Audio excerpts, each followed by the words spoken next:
All right, well, hello everyone. Welcome. It takes a few minutes for all of the attendees to enter the webinar, so I know a few of you will catch up as we go. First introductions, I am Christiana Letterman, the Director of Alumni Relations and Individual Giving here at the Tulane School of Social Work. I'm so pleased to welcome you all to the first session in our new Lunch and Learn workshop series, which is designed to provide our alumni base with continued education and learning on a variety of topics that are relevant to the field. So whether you are seeking credit or simply here today to learn more about the topic, I'm excited that you're with us. Prior to getting started, I do want to note that for today's workshop, we will hold a Q&A session towards the end of the presentation. You can submit questions at any point through the Q&A tab, which is located on the bottom of your screen. We will compile these to be answered later on. If at any point you need assistance or would like to communicate with us directly, please use the chat function, which is also located at the bottom of your screen. Additionally, we will be distributing an online evaluation via email a little bit later today to help us gather feedback on today's session and elect the topics that we will be focusing on for future workshops. So please make sure to take a moment to fill that out for us. So now with all of that out of the way, I am honored to introduce you to Dr. Kim Frierson, who will facilitate our session today on understanding the role of race, culture, and bias in service provision.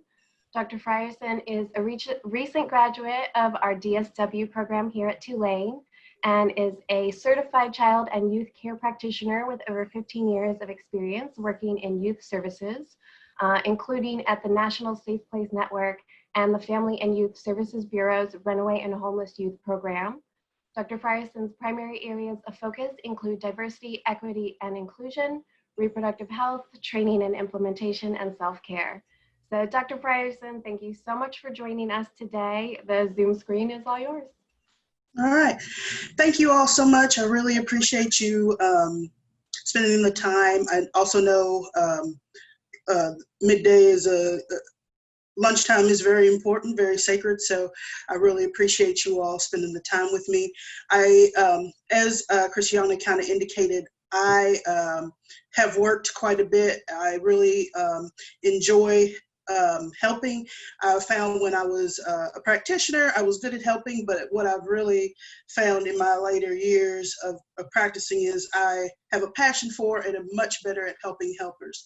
So the good work that you all do all the time rarely gets the flowers and the support that it needs. And so, you know, one of the things that I hope that my career will be is helping helpers, giving them the tools to be successful, because you all are the people who make the difference. So, you know, I hope there is some academic things, but also some things that hopefully people can take back to practice that will hopefully be helpful. And if it's not, please let us know in the evaluation. So just very quickly, our objectives, we're going to talk about understanding our concepts of culture and broadening our concepts. If anyone's ever worked anywhere, you've probably had to sit through a cultural competency webinar, and you know, it's one of those things that sometimes when it becomes a universal thing, kind of like bloodborne pathogens. I think I watched the bloodborne pathogens webinar every single year, but I couldn't tell you the difference between hepatitis A, B, and C right now. Someone like pressed me on it. So it's one of those things that sometimes, because we all have to do it, sometimes gets watered down and doesn't get the attention that it needs. And so we hope to talk about that. We're going to talk about identity formation, and this is one of those things that we talk about that we want to really, as we go out and we practice and we interact with people, the first work that we ever need to do is on ourselves and understanding ourselves.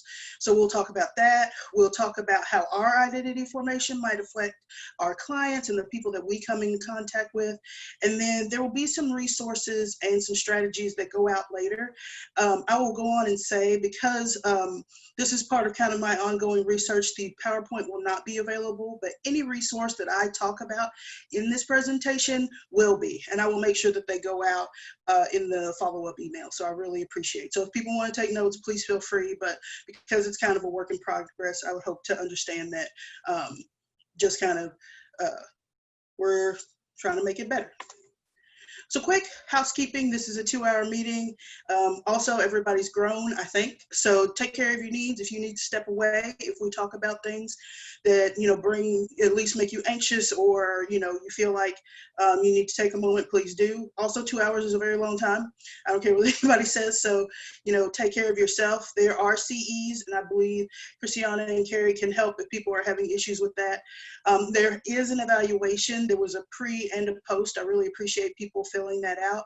And then just that there will be an availability of resources after this program.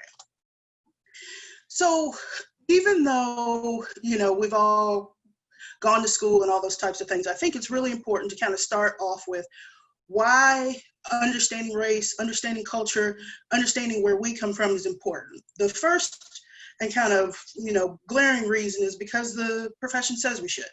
And this is straight from the Code of Ethics, and that piece about pursuing social change, specifically on the behalf of those who are oppressed in groups of people. So that's something we should be doing no matter where we work and no matter what setting. If we are out practicing social work, that should be something that is in our mind, that is in our toolkit, that we have a framework for. And also kind of talks about sensitivity and knowing about oppression and cultural and ethnic diversity. So, I don't think it's really, we'll never know everything about cultural practices. This is why I don't use the term cultural competence, because as you're changing, cultures are always changing. You will never be like, I know everything about this culture. I don't know everything about my own culture. So it's a constant ongoing thing that we have to be working towards. Then the other kind of big formal thing is that we're also supposed to be educated on it. When we graduate from whatever program that we graduated from, whether it's Tulane or some other program, those are the things that the Council for Social Work Education puts forth, that we are guided on person and environment, and that means that we understand that the environmental influences affect our people's well-being. It affects their responses to trauma, it affects their ability to be resilient and self-sufficient and to experience small successes. So these are kind of you have to know it because we say you have to know it type of things. Currently, there's 1,000 reasons why we have to focus on these things. This is just if you open your front door right now, open your window, this is what's kind of going on outside. We are in the middle of 2 pandemics, and they are both raging, and they are both in many ways out of our control, it's seemingly. So the things that our people are feeling about loss, vicarious trauma, and that goes for everyone. I think everyone is experiencing vicarious trauma. Through videos of police violence, through seeing your caregivers or people being stressed out, from us being stressed out. Our clients and the people that we interact with, they know when we're having a bad day. I can immediately tell when my son's kindergarten teacher is not on her game that day. And so people see that in us. So one of the things we'll also talk about is, this is a situation where even though most of the time social workers are people with resources, as far as personal resources, the longer a situation like this goes on, the more taxed we become. And so we'll have to talk about that, fear of threat and violence and illness, and thinking about even wearing a mask and a face covering. What I found in this is that a lot of my tools that I use to greet people, to show people that I want to be open and caring, are all in my face. So I've lost those things. And so not only do I feel like I've lost some tools in my toolbox, so I have to rethink that, I really sometimes don't have a way to convey all the things that I want to convey when interacting with folks. And these things that we're starting to see, the racial tension, loneliness, hopelessness, all of those types of things. And then one of the other things that we're seeing with folks is complex trauma. If people did not get a chance, there was a great webinar put on by Tulane by Dr. Davis and Dr. Francois about lifting the veil of social work. And they talked about race-based trauma and racism-based trauma. And they talk about race-based trauma as those kind of individual things that happen to us, those racist events, those things that happen where, it comes out of blue, it's uncontrollable and it's negative. Whereas a racism-based trauma is something that affects us all. So when we see videos, or when I see a video of someone experienced violence, that's something that we all feel. And so these are things that, on top of everything else that is happening right now, people of color around the country and around the world are experiencing. When you see videos of, there have been lots of incidences of people of Asian descent, their property being damaged, being spit on, being told to go back to their country. When we see those videos of people being beaten and shot and killed, when we hear those videos or those phone calls where people are in, obvious terror, all of that kind of weighs on us and creates kind of a maelstrom of trauma. And there's these two huge things going on at the same time that are going to make it very difficult for us to provide services, but also to take care of ourselves. And then wanted to lastly say, as far as post-traumatic slave syndrome, Dr. Joy DeGruy, I'm a big fan of YouTube because it's free. And so there are lots of great resources on there. She has a lot of talks that I highly encourage. I'm a big fan of YouTube because you can put it on while you're doing other things, just about the adaptive behavior that, people of color have adopted because of multiple generational oppression. And some of those behaviors work and some of those behaviors don't work anymore, but that is a form of PTSD that also kind of comes into play. And then, although it is not a racism-based trauma or race-based trauma, the dominant identity, those of us who are white, who consider ourselves allies or accomplices and actually act and are fulfilling that role, are also experiencing, because they are our friends, they are our loved ones, and the things about loss they are feeling. They are not the same as the things that people of color are feeling, but that kind of speaks to why these issues are so important for us to kind of address and do what we can as social workers. So because of all these things, we are needed more than ever. We are here because we are needed. Social work, in many ways is born out of a need to improve the lives for all, to find ways to challenge systems, all of those things. However, one of the things we need to make sure that we are doing is practicing in a culturally sensitive way, in an ethical way, and in an anti-racist way. And that's not something that can come just by wanting it. It takes skill, it takes a plan, all of those types of things. So, something we don't generally focus on a lot is those times when social work did the opposite of that. And here are just a couple of examples. And I think we're in a time right now where we really have to be intentional and conscious about the work that we do. So in 1942, right after the bombing of Pearl Harbor, Japanese internment, social workers were part of that system. They vetted people, they registered people, they tagged families. They were part of the process of interning 120,000 Japanese people.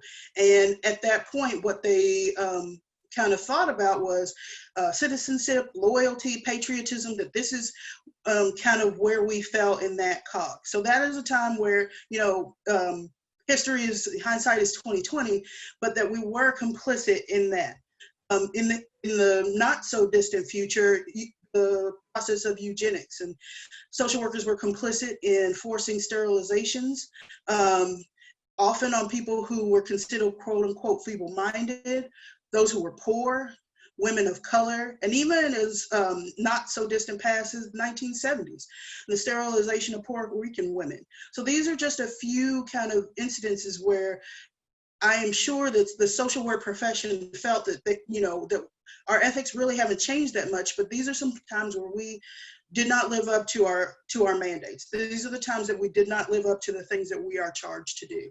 And so the question right now is, are we prepared to live up to our professional mandates today? And I would be interested to know what people think. Do you think the profession is in a place right now that we can actively and professionally engage with all the things that are going on right now? Because that's what's called of us to do. So these studies I just want to highlight, these are things that have come out recently.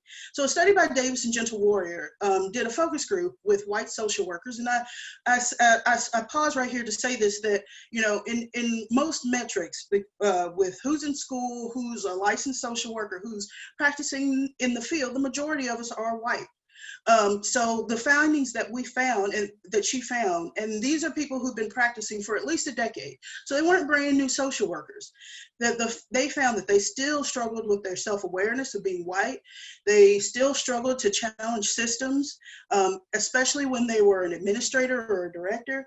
And they still, at that point, 10 years into their career, wanted more resources on how to do that and how to deconstruct white privilege. So even those of us who have been operating for a while and have the, you know, the clinical knowledge and the experience as a social worker, it is still a struggle to do that. And this quote I pulled, that there's a tendency, especially of large agencies, to revert back to the status quo, talking about hiring, talking about decisions, and what's in the community's best interest. And so one of the things that we have to keep in mind, whether we're doing clinical work, whether we're working in an organization, or if we're doing advocacy on a local, regional, state, or national level, is it is a constant, conscious effort to be anti-oppressive and anti-racist, because, you know, this is a stressful job. Everything's on fire all of the time. We have to work and put it part of our programming to make sure that these issues are being addressed, or we'll just kind of fall back to where it's the most comfortable. And that's the thing about growth that I think a lot of us are aware of. People are generally the most comfortable with what they know. Not with what's best for them, but what they know. That's a growth area, and growth hurts. And so when we think about our systems and we think about our organizations, thinking about where they are now, what's going to be the most comfortable for them, especially in a stressful time? Excuse me. And then this last quote that I pulled from Knight from 2017. And this article was speaking to the attitudes, behaviors, and actions of social workers. And this was in a local school of social work, local university, almost immediately following the death of Freddie Gray. And the university had responded kind of campus-wide and had events and those types of things. But this is a quote that I found really powerful. It says, an overwhelming majority of the sponsors, and these are people in the Masters of Social Work students. A majority of respondents reported a commitment to social justice. The majority also indicated that social justice was emphasized in their education and that the Gray case enhanced their understanding of social injustice and their commitment. Yet neither of these variables nor students' distress at the events in Baltimore City translated into action. The immediate aftermath of Gray's death and the subsequent riots, more than half of the students reportedly did not engage in any social justice activity, whether within the community or sponsored by the school. And I think that's really important because, you know, if you're in school, usually that's a community that you feel a little more comfortable with, but that's also not true with a lot of students of color. But that this kind of speaks to, you know, it's obviously highlighted in our profession, it's obviously highlighted in our profession. How do we get to a point where we are willing to act, that we know how to act, that we can recognize the ways in which we can take action and when action is needed? And that's kind of, you know, where I hope for us to go in this conversation. And you know, you can, you know, take or leave Steve Harvey, but I do like this expression.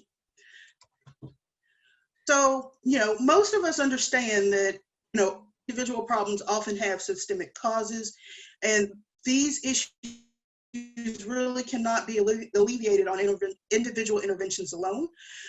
We have to challenge the institutions and systems might be your practice. The system might be the nonprofit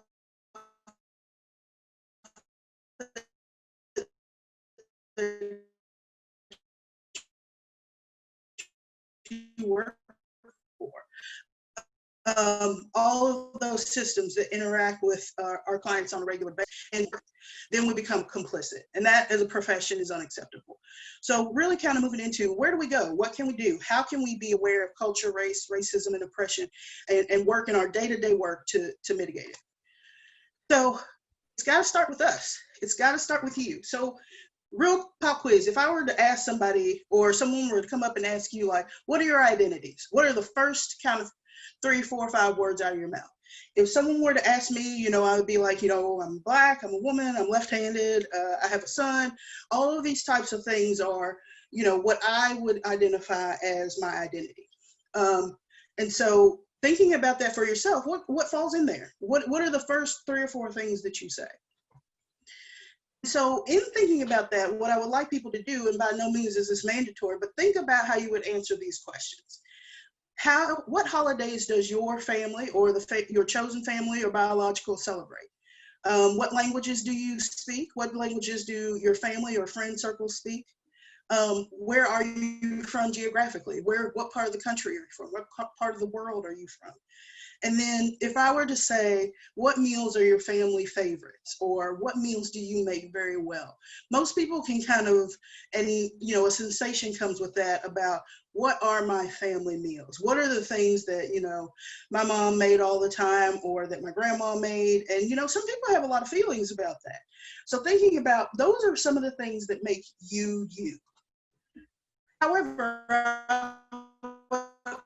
I also ask, do you think about these things, specifically about your family origin, and maybe kind of thinking about how they're different now? What are your views and your family's views on law enforcement? What does your family believe about work ethic? How many jobs do you have? What is acceptable as far as like work patterns? How does your family or your family of origin view people who are homeless? And then what does your family think about people who are poor? Most of us, and I won't say most of us, sometimes because of the work that we do, what we will find is sometimes our attitudes and our thoughts and views on these shift as we go through school and we have more experiences. But thinking about just your family of origin or the way that you grew up and the people who influenced you, what do you think the answers are to those questions? I bring that up because all of that is considered culture. Everything we talked about is culture. I think traditionally, when you think about culture, people bring up things like race, they bring up ethnicity, socioeconomic status, maybe, you know, sexual orientation, sexual identity, religious affiliation, you know, ability, all of those things. But culture is much more than that. Culture is also thinking about the ways your family, you know, deals with money, whether you talk about it or not. All of those things go into culture. And I think when, you know, especially in education and sometimes training, we don't really take a hard look at those things for ourselves. We have to know those things before we go interacting with clients, before we go into organizations. We have to know where we stand so that we know where our culture is, so we can be confident in that. And, you know, this is the NASW. I apologize, don't mean to yell. They love to do things in caps, but it's that universal phenomenon. So it talks obviously more about things than race, customs, beliefs, values, all those things we talked about. And, you know, what I would encourage people to do is really, really think about all the things that go into your culture. It's not just the color of your skin. It's not just, you know, where you live. It really is kind of your thoughts about, you know, substance abuse and people who use drugs. It is about what, you know, people who sell drugs. What are your thoughts about that? What are your views on that? What's your family's views on that? Because those are the things that make up culture that we will interact with in our daily lives and in our professional lives. And if we haven't thought about that, or we don't know where we stand on that, that's where bias comes in. So it's really important to have you need to do self-awareness about and self kind of reflection about, well, what is my culture and where does it stand? Excuse me. So obviously there are lots of ways that culture influences us. Internal things, our family, our history, our own experiences obviously influence, and then also the external outside world. I put insurance companies because I do think that, you know, people underestimate the way these entities influence culture. The example I'll give is my son is 5 years old. When my son was born, you know, they always ask you about circumcision, and then the insurance said, we're not paying for it. So guess what happened? That is a cultural thing that all of a sudden has shifted because of an outside influence. So, you know, really understanding the influence that systems and outside forces have on, you know, who we are is very important. And then, you know, I apologize, I know this isn't the best picture, but really understanding the cycle of socialization. And that is represented here in this kind of colorful circle about all the things that kind of make us us and the things that we believe have been reinforced in some way. It's taking an example of, for example, someone's hair. If when you're born with the hair that you're born with, you get all of these kind of outside indicators about, is your hair acceptable? Is it, do people like it? Do people have rules about it? Are people always trying to change it? As you move through life, that socializes you to think maybe my hair isn't correct, maybe my hair isn't, you know, what is needed right now, or maybe I need to change my hair. You can do this with every single facet of your culture and your identity to see where you see how these things came to pass. I teach a social justice class for the University of Louisville, and one of the biggest things that I think sometimes students struggle with, especially new people to social work and, you know, really doing self-reflection is, do you understand where the attitudes and beliefs that you have come from? So doing this back-end work can be really helpful, and I encourage people, you know, to use it in your agencies, to use it in your staff. This is a resource that, you know, some of us, you know, if you remember your social justice class, I find most people don't. Or, you know, if it's something that you learn but you're not actively using, I strongly encourage you to kind of actively use this. You can actively use this with families as well, to really kind of do some backwards work about, you know, how did they get to the beliefs that they got to? How did you? And then this quote, we see things as we are, not as things.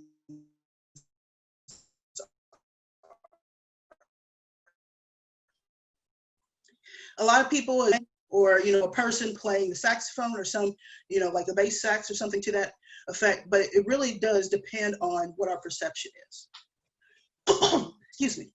So really, identifying and understanding how our culture has influenced us, it gives us an opportunity for assessing the objectiveness of our behaviors. Quick example, if I have been in relationships where people have had things to say about my weight, and the more I heard it, the worse it made me feel. And it was always a negative experience. When I date someone new and we go on a first date and that person says, "Why I hear the salad is good," what am I apt to do? What does that tie into me? This happens with us and our clients all the time. If our clients have had negative experiences with systems, at some point, those populations and cultures will not trust systems. That is a cultural belief. And it's a reasonable belief, to be all the way honest, that, you know, not to trust systems. So when we come and we want to be as affable and want to form relationships and they are hesitant on it, it's easy to get frustrated about that. What we have to understand is our cultural belief is that systems are good and systems are trustworthy, systems are helpful, and that you should. Whereas their cultural belief, which is based on their experiences, which is a totally legitimate way to feel, says something else. So now we have extra work to do about how do we get to people, how do we offer help in a way that it will be accepted, and how do we do that work while honoring who they are. And this thing, people seldom refuse help if it's offered in the right way. And I find that to be true most of the time. So very quickly about the importance of culturally relevant surveys.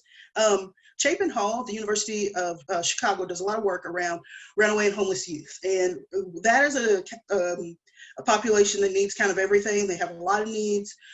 They have usually really kind of strained social support networks. And they have, you know, haven't had a lot of opportunities to seek resilience and self-sufficiency.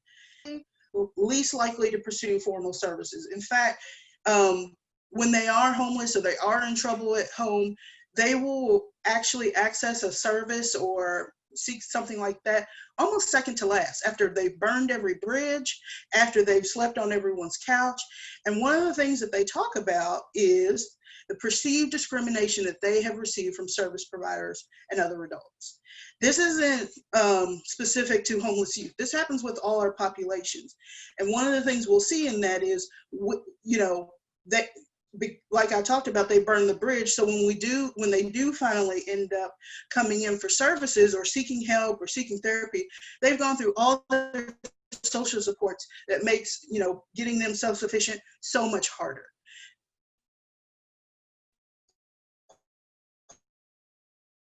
Part of that is because of this trust as service providers and in our organizations.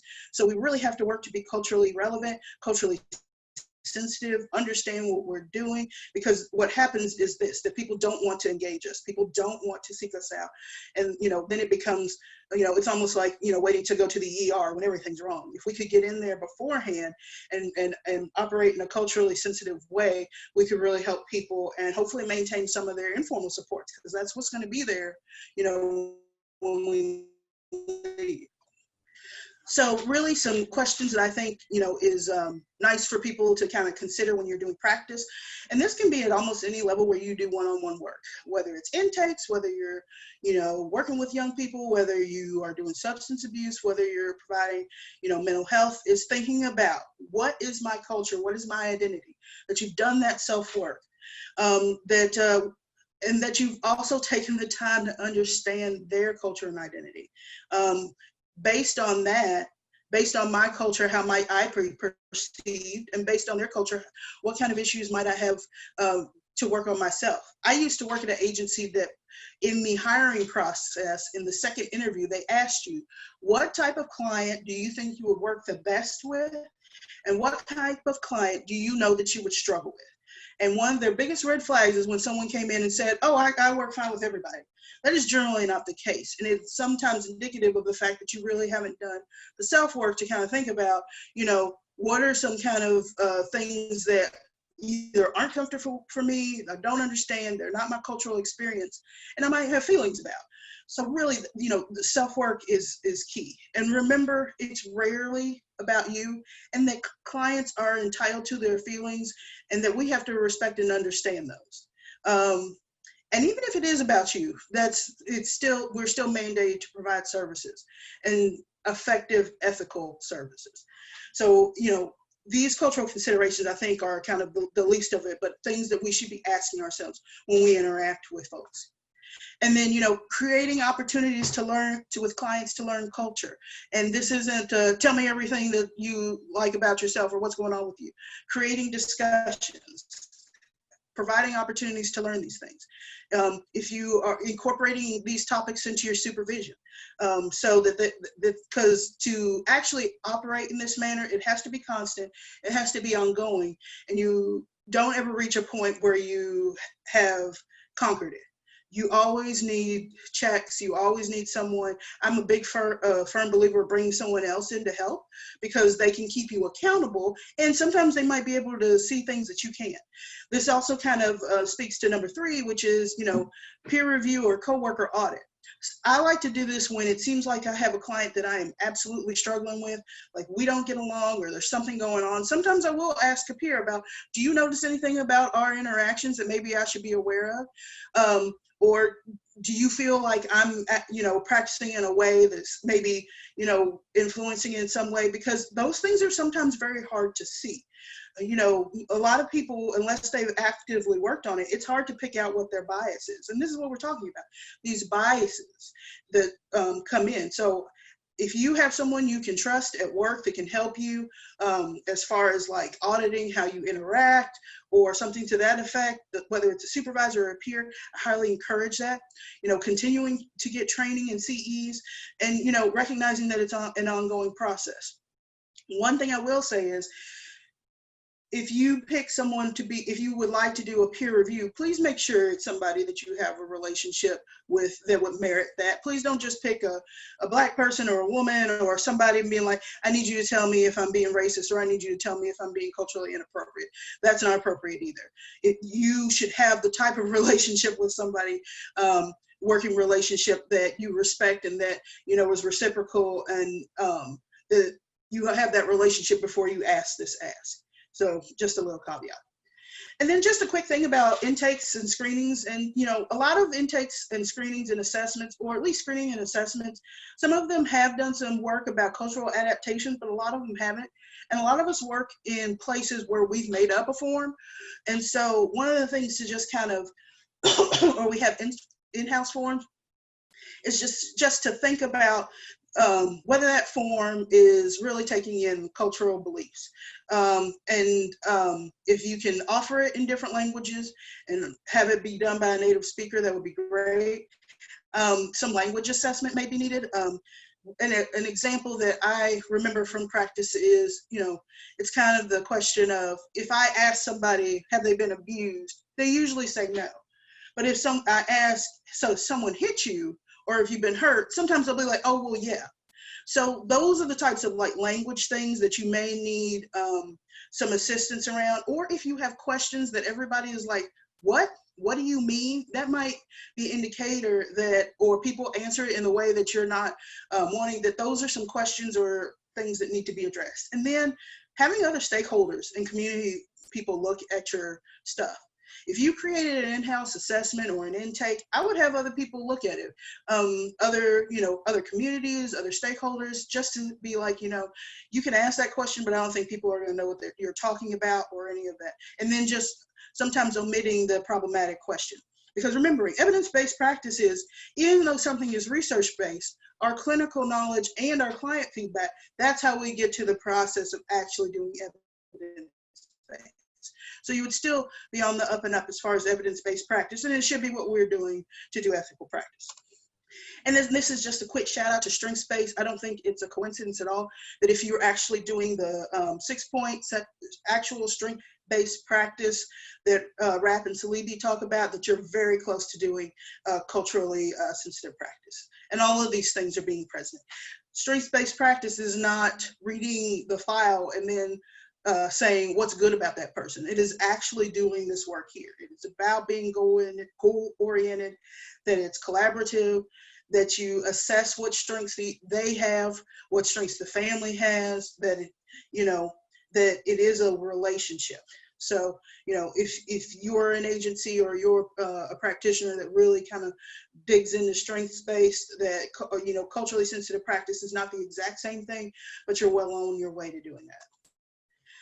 Then just a very quick kind of understanding how we get there. The more you understand about a person's culture, the more you understand about a family's way of operating in their culture, the more you can see the ways that the way they operate may create barriers for service, or just in interacting with society. Maybe it's about language, maybe it's about how they understand something.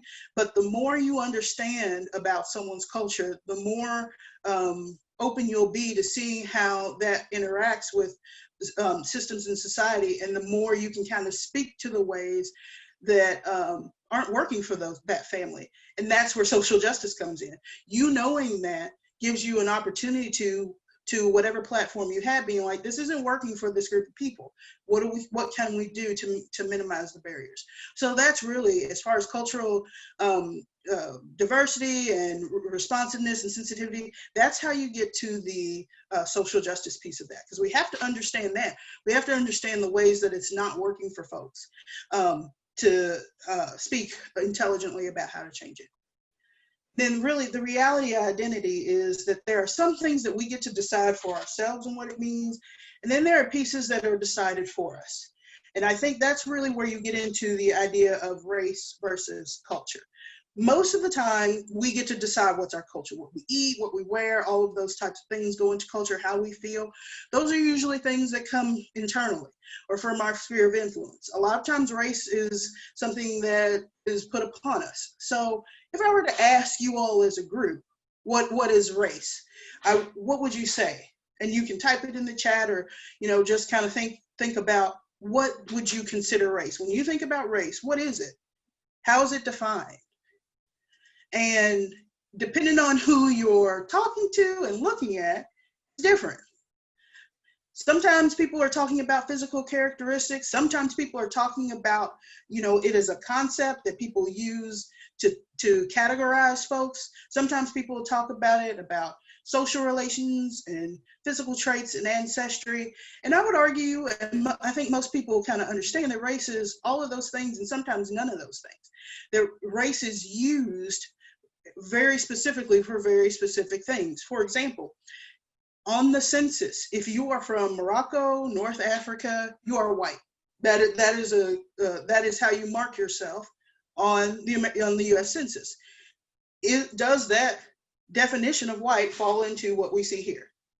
So one of the things to kind of think about as far as race is, obviously, you know, there's kind of the physical, what you see, but even that is not an indicator of race often. It can be an indicator of how they'll be categorized and how they'll be treated, but sometimes it comes into much more.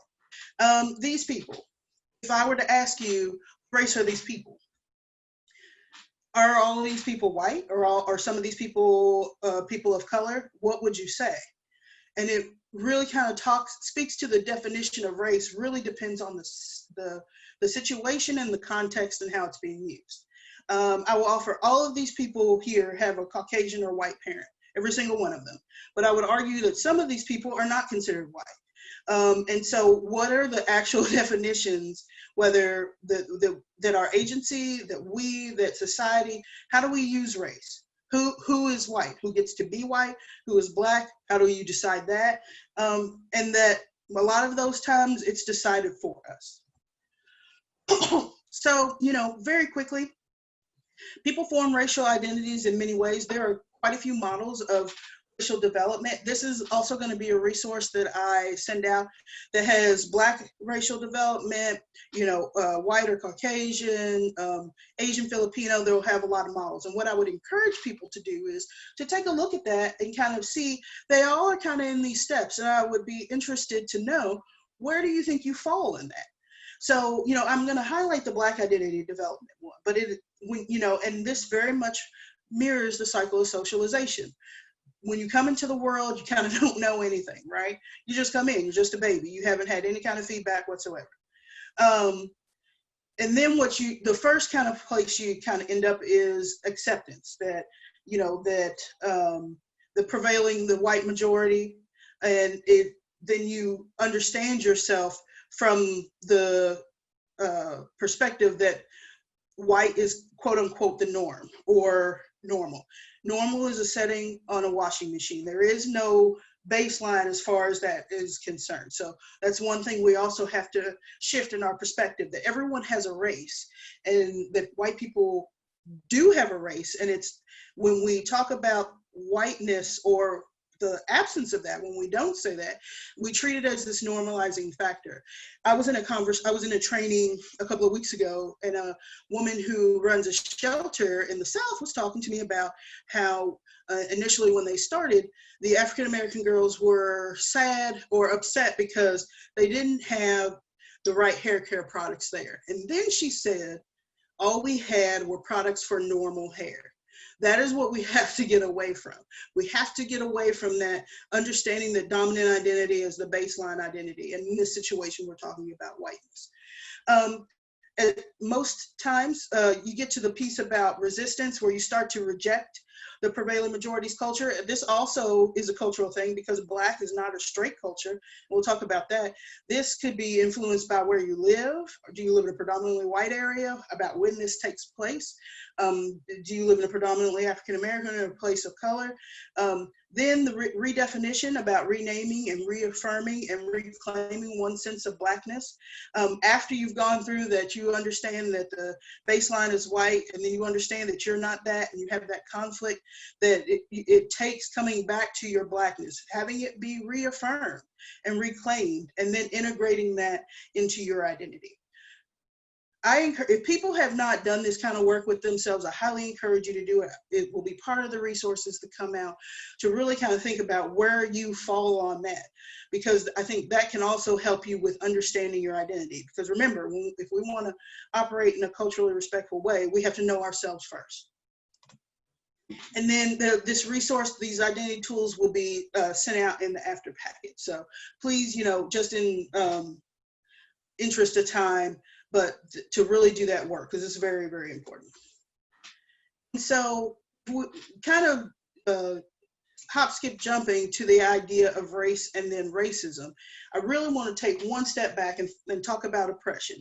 And oppression, as I've said, is kind of racism's unfortunate parent.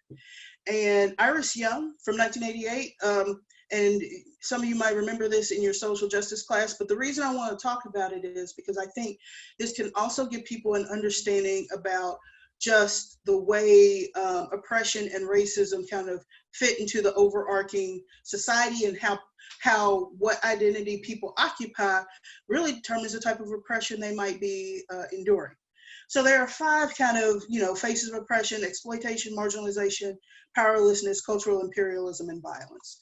So very quickly, exploitation is that thing that, kind of know about transfer of the results of labor of one person to another. So people who are getting paid minimum wage for, corporations, they're being exploited because their work is really benefiting someone else.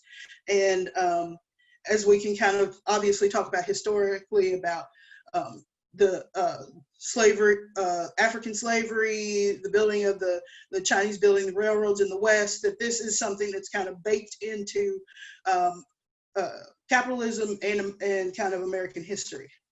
Marginalization, the process of being permanently confined to the margins of society. I think a lot of us work with folks who experience this on a regular basis. Maybe it's because of their socioeconomic status.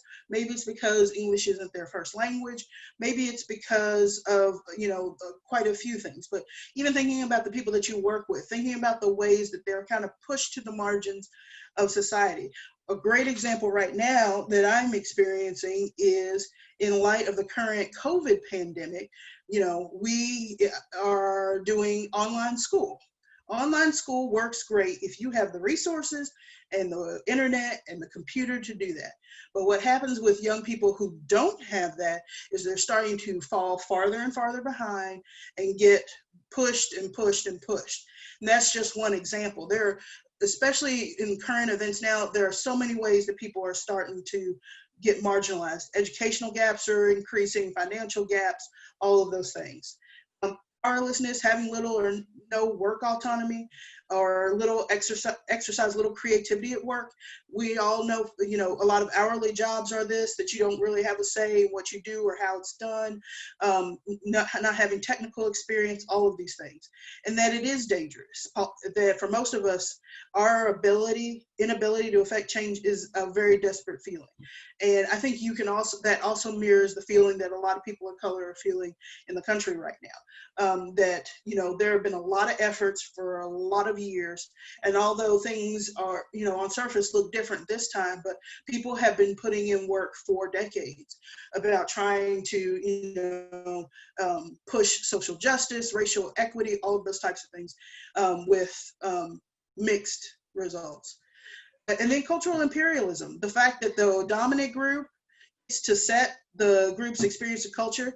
Of these holidays that I put here, I'm pretty sure only one of them is a holiday that's a national holiday that is set by the dominant culture. So all of these are obviously, a part of oppression, and these are the way oppression manifests.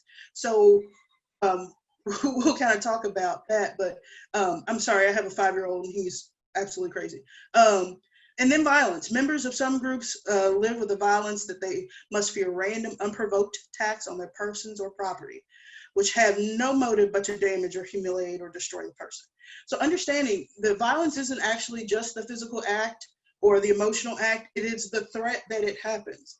And I would argue that the majority, there's a huge section of Americans who live with this every single day.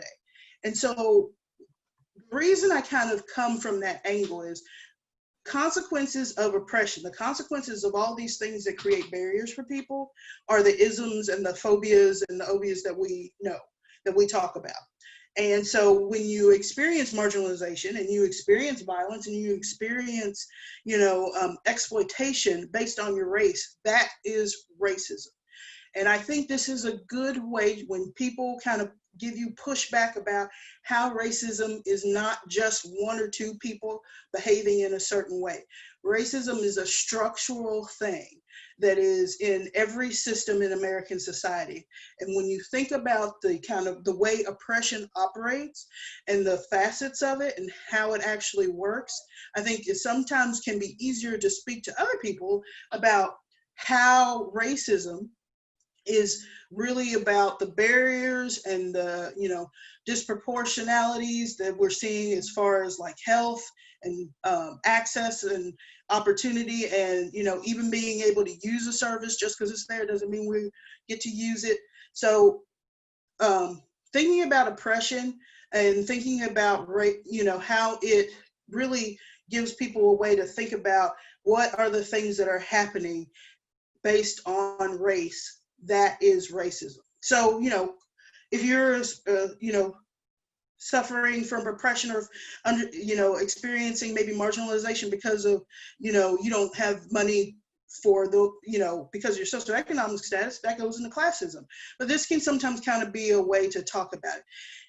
Then it helps you also talk about intersectionality and the fact that people have overlapping and conflicting identities. People aren't just African American. People aren't just cisgender. They operate and occupy many, many groups.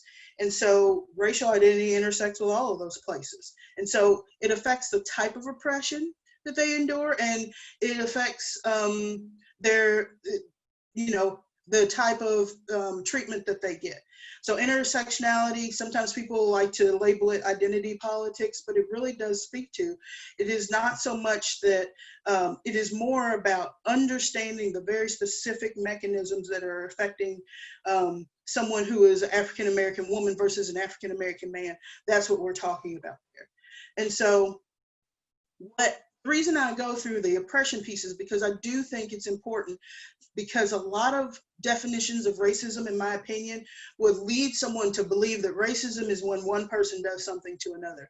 And even the NASW one, the one that is being yelled at you right here about the ideology or practice through demonstrated power or perceived superiority over one group or another, doesn't really, it kind of hints to it, but it also isn't clearly saying that it can be, it says at the end, individual, group, or institutional level, but I think it's sometimes very easy to read a definition of some people's definition of racism and think that it's an individual concern, that there are quote unquote bad apples, that there are people who feel that way and that people are racist. But most of the time, and what structural racism kind of asserts is the reason people feel that way is because they're being reinforced to feel that way from all the mechanisms that come from our society. If I thought the moon was blue and then every day the moon rose and it wasn't blue, at some point I would be like, well, maybe the moon isn't blue.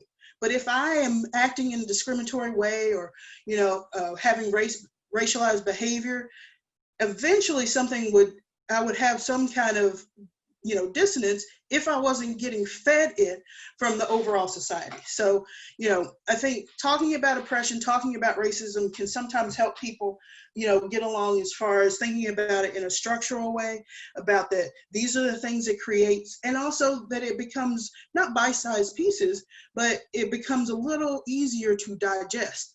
I can do something about marginalization in my organization. I can do something about how, for some reason, maybe African Americans aren't doing so well in this school. I can do something about how, that the services that are provided for, Hispanic and Latino people are still creating disparities. I know how to do that. Sometimes for people that's more digestible than saying, I'm going to combat racism. You're still doing it, but you're finding those every individual ways to do that. And that's what the folks of us who are doing individual and group practice can do every single day to be anti-racist, to be anti-oppressive, to act in a culturally responsible way. So, I said all that to say, I hope that gives people another framework to think about how you can do the work, because I think it's easy to think about exploitation. And, when you see that happening, you can be like, well, what's causing that? Let me do something about that as to racism, because sometimes that's a really vague concept that a lot of people have very different definitions for. So, really kind of the thing I was talking about. This is also where you get into reverse racism. I think people think that reverse racism is a thing because they really are married to the idea or connected to the idea that racism happens from one person to another. So if you're, for example, white and someone says something to you that is race-based. Now you think that was reverse racism. That's not how racism works. That's why when I talk about oppression, it is about the structure and the systems, because I think people who sometimes purport reverse racism are really into this, that racism just when somebody doing behaviors, and it is obviously more than that it's an event. It's not this interwoven thing. So that's what we have to really kind of combat. And so I think one theory that you can do this with is critical race theory. And critical race theory obviously came, born in the legal realm, Derek Bell in 1980, and it really tries to explain the dynamics of race, especially in societal institutions. And the one thing about social workers is we are in almost every societal institution there is. We're in schools, we're in the hospitals, we're in the jails, we're at court, we're at the city council, we're everywhere. So we are there where some of the systemic stuff is taking place, and it really promotes a way to really think about how the structures that we interact with are either not addressing problems of race and diversity. That really what was born out of this is that when they thought about the judicial system, they were like, laws and policies can really only address overt racism. Someone burns a cross in your lawn, they can go to jail. But if someone kind of systematically, or the system is, creating small barriers after small barriers after small barriers, the law, and I would also argue education system, child welfare, are really not set up to deal with those things. So as we are social workers, one of our jobs is to kind of come in and hopefully with critical race theory or another social justice theory, kind of point out the ways that the system is failing, point out the ways that racial inequality is being either maintained or exacerbated. And so, the assumptions are that it's embedded into every piece of our culture. And, I don't think there are many people, many social workers, let me not even say that would argue that every facet of American culture has some racism embedded into it, because it was embedded into the forming of the country. That it's not an individual shortcoming, and that we have to challenge. We have to challenge the systems that we are a part of. And so, principles of critical race theory, some of them we've talked about, that racism is normal, it is the norm, it is not the exception. Intersectionality, that people occupy different identities, that it highlights the voices of people of color, because it's usually dominant identities and white identities who get to tell stories, who tell history. In an educational sphere, what you can think of is, who are the scholars, who are the scientists, who are the stories that we highlight, that we say are classics, that are works of art? They're usually white. And unless an entity like a school has done work to consciously change that, that's what gets highlighted. And whiteness as a property, that whiteness allows you certain advantages. So people are going to be real, people really don't want to give that up. And then interest convergence. And interest convergence is that most of the time, and I think you see this play out now, racial, there are steps forward sometimes in racial justice when our interests, the interests of people of color and interests of white people in the dominant society are the same, or if white interests are threatened. I think right now what you're seeing in the current situation with the protesting and calls for racial justice that you're seeing now is that every single Fortune 500, every single corporation has put up a Black Lives Matter sign. And it would be hard for you to argue to me that they're not doing it because they know it's in their best interest to look a certain way right now. So I think some of the work to do there is to hold them accountable and to continue to demand justice, because putting up a sign is very easy, but I think they're also very aware that it is in their best corporate interest to do so. And sometimes that's why people in power do anything. So these are kind of the principles of critical race theory that I think can help us in our practice, no matter where we're practicing, to just kind of give us a framework to understand the mechanisms of that. And really this thing, that normal is just a setting on a washing machine. So when we think about what we consider normal, is what we're considering just white, or just something that How much feedback have we gotten? Is it normal for for everyone? Or does it create barriers? Does it create disparities? Those are the types of things. So really, it really is shifting the narrative to everyone has a perspective, and not one of those should be considered the baseline for our society.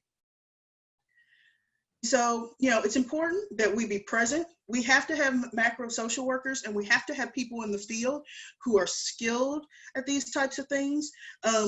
There's a study that it looked at all the dissertations that were social work dissertations that were written in a 10-year span.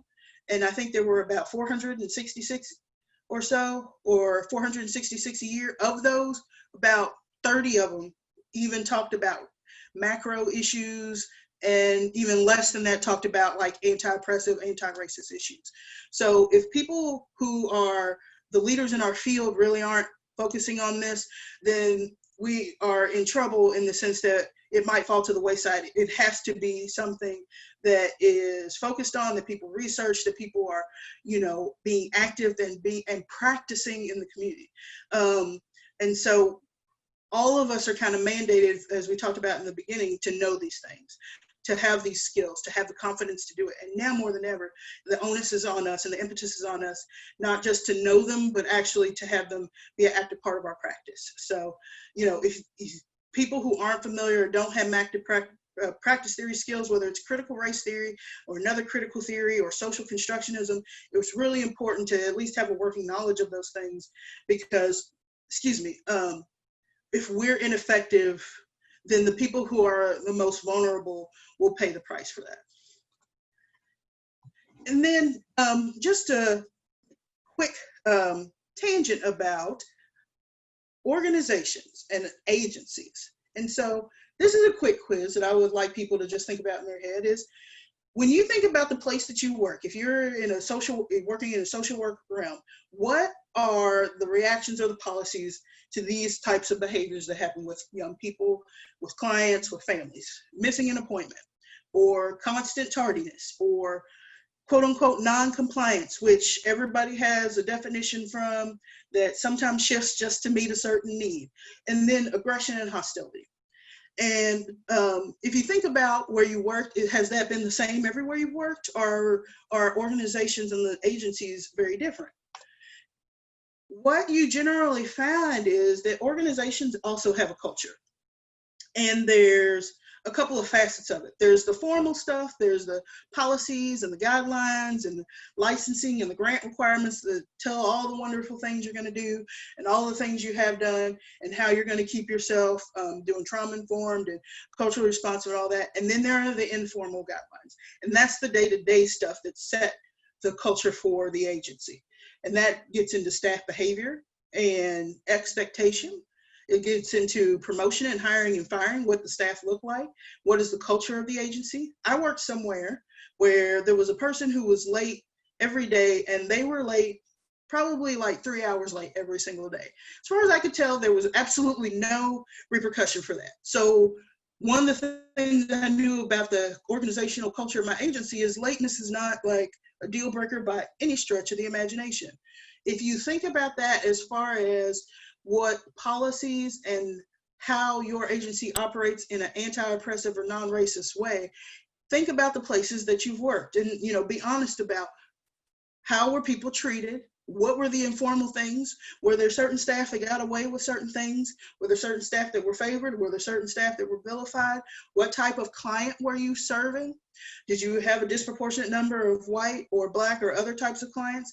All of those types of things speak to your organizational culture. So not only do we have one, our individual selves, but our organizations do as well. And, organizational culture is huge and usually looked at, are we getting along? And, is it a toxic environment for us to work in? But we also have to make sure that the culture of our agency isn't doing the things that we talked about earlier, right? That we're being discriminatory, that we're creating barriers in a situation where people don't want to seek our help because of some of those things. And you really have to look at, is your agency in the business of assimilating people? Or are they in the business of accommodating and acculturating people? if you really look at, the outcomes and all of those types of things, and also you need to get some surveys and focus groups and interviews, especially from the people who didn't do well in your agency. It is always, always, always the best feedback is from the people who this didn't work for. That's how you know what you're putting out. So sometimes what happens with groups of color is there's this expectation to kind of learn and adopt the dominant culture. A lot of times we think about it in the sense that they'll be more successful, they'll be able to get this job if they just do this or do that, but that comes with a price. And so is our organization more on the side of trying to assimilate folks into this dominant culture, or are we doing more of that accommodating? So we recognize what culture they're coming from, we identify the strengths there, and then we kind of work to acclimate them to this current culture, while not asking them to give up things that are meaningful for them. Because that's the thing about assimilation, is it basically gives that unwritten message that your culture is not good enough. And so as practitioners and also as organizations, we do not want to do that. And so for us, sometimes that means we're going to have really difficult conversations. The one thing that I know about social workers, some of them, they will avoid conflict like the plague. They will not come to work. They will give it to someone else. Most of us are not in it to conflict. In fact, a lot of us avoid it for our own histories and those types of things. The thing about it is sometimes we're going to have to be required to speak up on difficult topics, and emotional risks come with that. And so one of the things that has to happen is when it's time to speak up, we have to get over the threat of conflict, and we got to get over the fear of conflict. We are mandated to operate in the best interest of our clients. So sometimes that means we're going to have to say stuff when we may not feel comfortable and we don't know how it's going to be received, and that, hopefully there's not conflict, but that there's a chance. So I wanted to do a quick thing about calling out versus calling in, and then give you one strategy about calling in.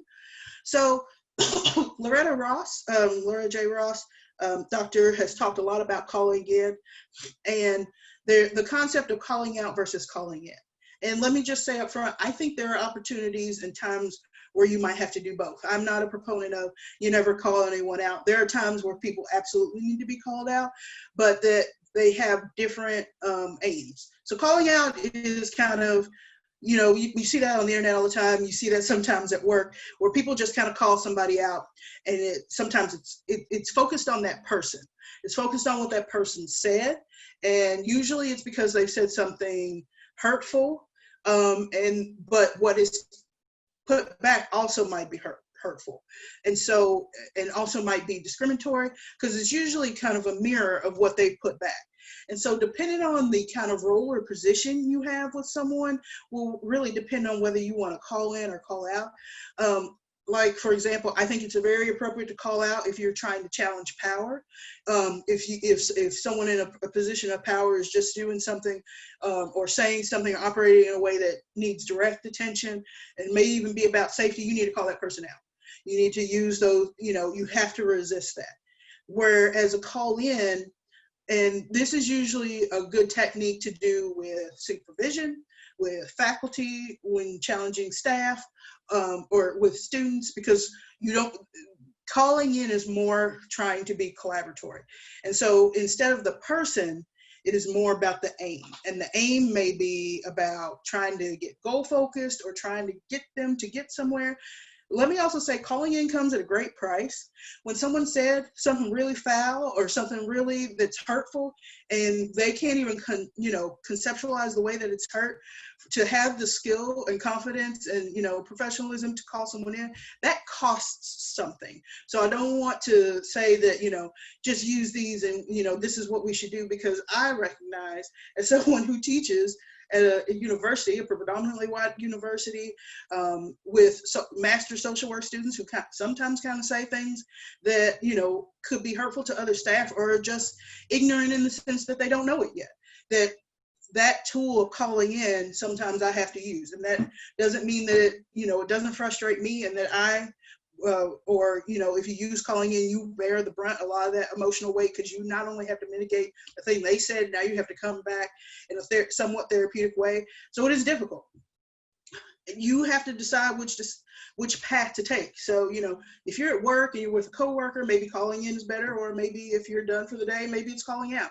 But really understanding what is the goal. Is the goal that you want to create collaboration, that you want to work to a specific aim, or is the goal to challenge power and maybe challenge one person specifically, or a decision or an individual? So thinking about what you want to accomplish sometimes will help you decide that path. Excuse me. So one thing, this is one method of calling in that I would highlight. This is the speaker method. And it's from Cole from 1984. And I think some people do very well and really want, so exactly what do I say? I can't tell you that. But one thing I can say is, when you find yourself in a situation where, you know, there's oppression going on, whether it's violence or marginalization, especially race-based, here is, I think, a plan to kind of figure out what you're going to do. Sometimes a prompt I will give my students is this, because this has happened, is, for example, say you're at work and you're in the break room, and someone comes up and to a young African-American lady who works there, who has dreadlocks, and they're like, oh, you know, your hair is so great. And then they actually physically touch this person or touch their hair. What do you do? Or, for example, say that you're in a situation where your agency is going to create a decision-making board, and they did a random kind of lottery to decide who was on the board, but even through the random lottery, there are no people of color. What do you do? How can you challenge those things? So this method can be used in scenarios like this, that I think you can think about, how do I best approach this? What are some things you can say? What's an approach? So very quickly, scanning emotions. If you're too angry to do this, then don't do this. If the person is too kind of escalated, this is probably not the best time to do that. You want to always, you know, consider your safety, their safety. If you're in a classroom, unfortunately, and people are getting really excited or hurt, or, you know, looking to you for a response, this is also a time to scan the emotions of those around you, to figure out, you know, am I in a position to say something right now? Can I say something that'll be a call in, or am I too upset? Because that's legitimate as well. Plan to address the risk. So am I going to do this right now, or am I not? And so what is the risk? Like, I'm going to say something. That's my plan. Or I'm going to pull them out of this situation. Or maybe there's another plan. Like, what is the actionable step that you want to do? Elect whether or not to proceed. Unfortunately, there are times where you want to do something where it's just not feasible to do it. As much as you can, I would encourage you to, but you also know yourselves and your situations better. So figuring out, is this a time to really call them in? And this is the other thing. Call outs are usually public. Call ins can be public or private, to proceed. Number 4, arranging a space for a conversation. Sometimes the space is not where you physically are, so maybe you have to pull them. Or if you're in a classroom, maybe you want to, depending on how the classroom is set up, physical environment really makes a difference. Trying to know the common ground. Most of the time, when people are being unconsciously oppressive or not understanding their hurtful tone, their ultimate conscious goal was not to hurt someone. So you got to figure out what that common ground is. Enact that plan. So actually tell them, like, you know, I really think it actually is kind of disrespectful to touch somebody like that. Like, you really don't know her. I don't think you should be touching her.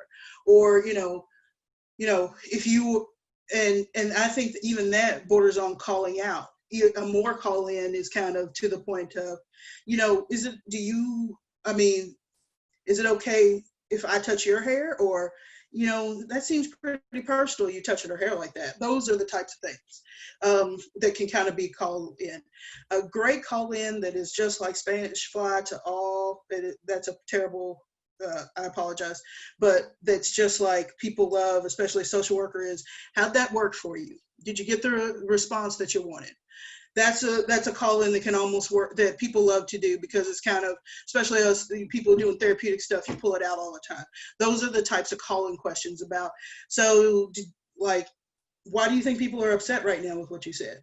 That's a great call in. But enacting the plan is actually doing that, actually saying the thing, and then recognizing success in the areas for growth. Because the thing about this is, just because you do this doesn't mean they're going to be like, you know what, you're right, I was being racist, la-di-da, I'm going to do better. A lot of times it's not that, but it gives you the confidence that you know that you can do that. It also signals to the person that we have an expectation about how we act here, what's appropriate and what's not. So even if they don't, you know, kumbaya with you right then, and even if it ends in conflict, there's merit to doing this method, because you recognize that not everybody's going to be on the same page, but at least you set the expectation that, you know, at least here at work, this is what we're about, or this is what I'm about, and that we can have this type of conversation. So this is one way to call someone in. So I would encourage people, when you hear things, because I think that's the feedback we get a lot is, well, she said something and it shocked me and I didn't know what to do. So I hope people, and I encourage people to use this with staff, use it in supervision. You can role play this. I even think you can do it with young adults, as far as like trying to, you know, mitigate situations that get a little tumultuous for them, but to really kind of think about, how can I try to, if I'm interested in collaborating and I'm interested in still trying to get to a goal with this person or this organization or scenario, here's one way to do it. There are other ways, but I think this one is pretty straightforward. Everybody in the organization can do it. Most people can do this. So it just kind of gives you a framework. And practice makes perfect.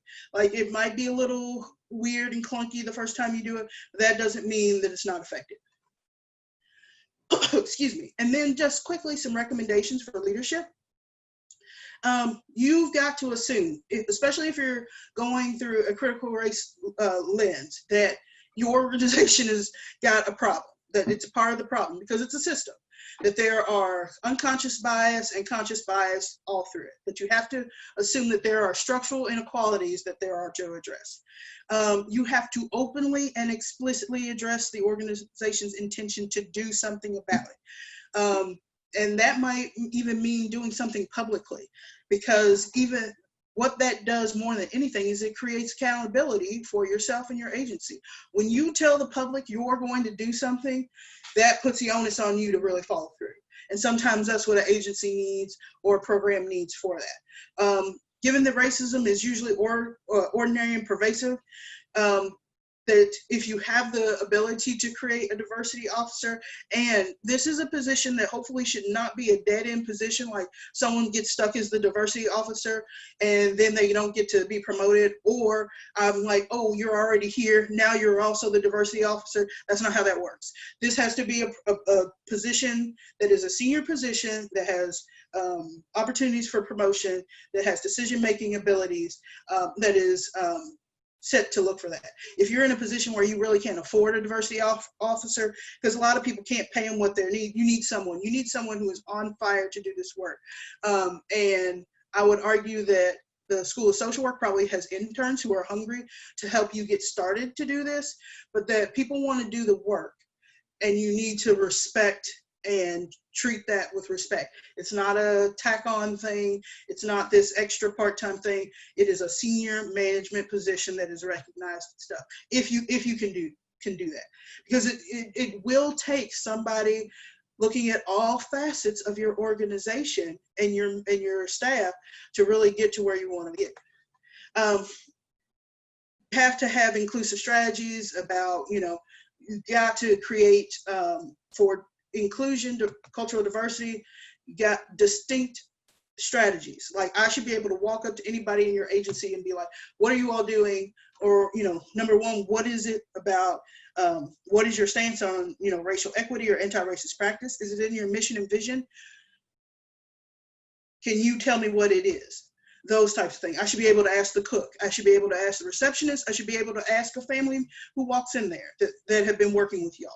And then to combat it in leadership, staff, membership, you have to be mindful of succession. It's not uncommon for one person to be on fire for this, they retire and the whole thing dies. That's not sustainable. So you have to be able to think about succession planning. And when somebody who is doing the work, how will it go on. This is about sustainability. This is about, you know, commitment to service, and all of those types of things. So, because it's very easy, and this happens most of the time in social work, that the CEO or a director is really on fire for something, and then when they leave, what happens? So if you're very interested in making these changes in a sustainable way, you have to have a plan on how to sustain. It has to be part of your sustainability plan.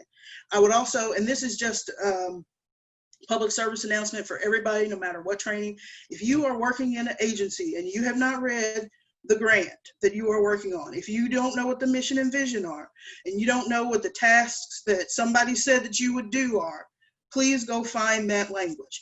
If you have a grant, or if you're doing any kind of funded work, somebody somewhere who wrote that grant said you were going to do something. It's good to know what it was they said you were going to do, because that's the type of stuff that sometimes doesn't trickle down. So if you're in that position, make sure the people below you know what it is. And if you're not in that position,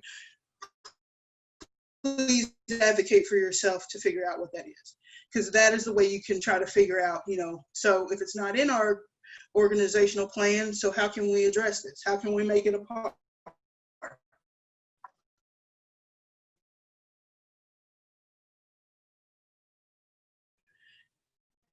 Then, excuse me, lastly, as far as organizations, it's a partnership. It was a partnership from the Coalitions of Communities of Color and All Hands Raised.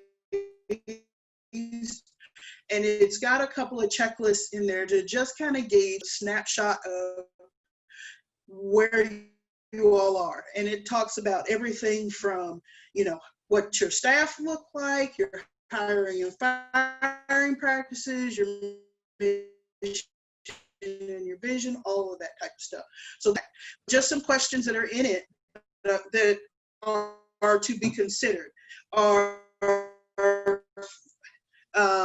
how does your mission and vision of your agency align with anti-racist practice? Does it? Why not? And how can you incorporate it?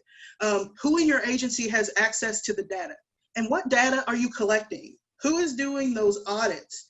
And this speaks to data around outcomes around specific populations. Do you know what population your program works the best for? Do you know what population your program is maybe terrible at serving, or that they really struggle, or they don't do as well?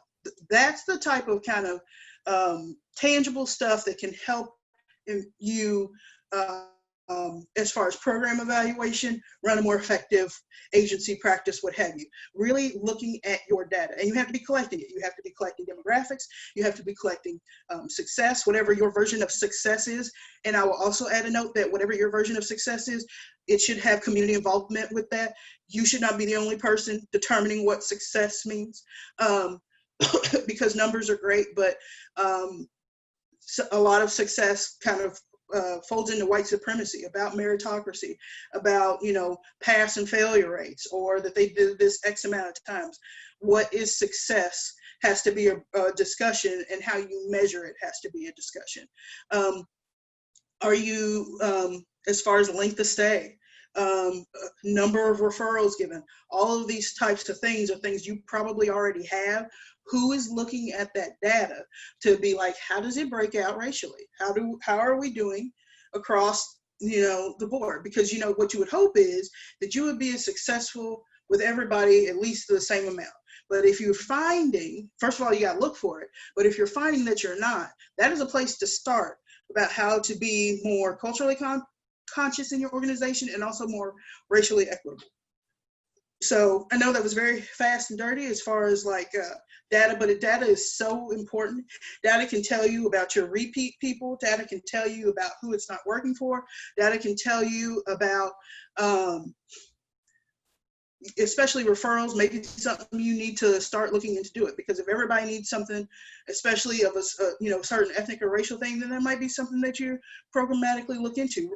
Data, as boring as it is, and it seems, and usually very gatekeep, or is behind a gatekeeper, is so important that everybody understands.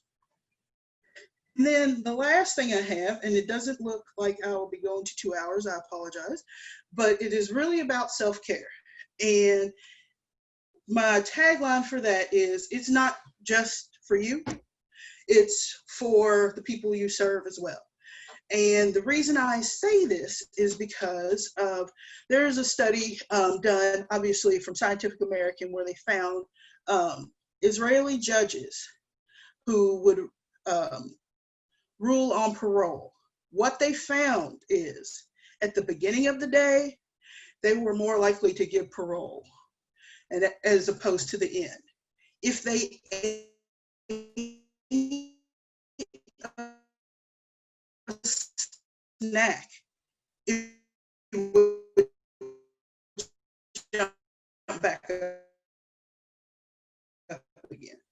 If they took a break, it would jump back up again. So the only things that would, serving people who are essential, who always need services. So we've been working the whole time in some way, shape, or form.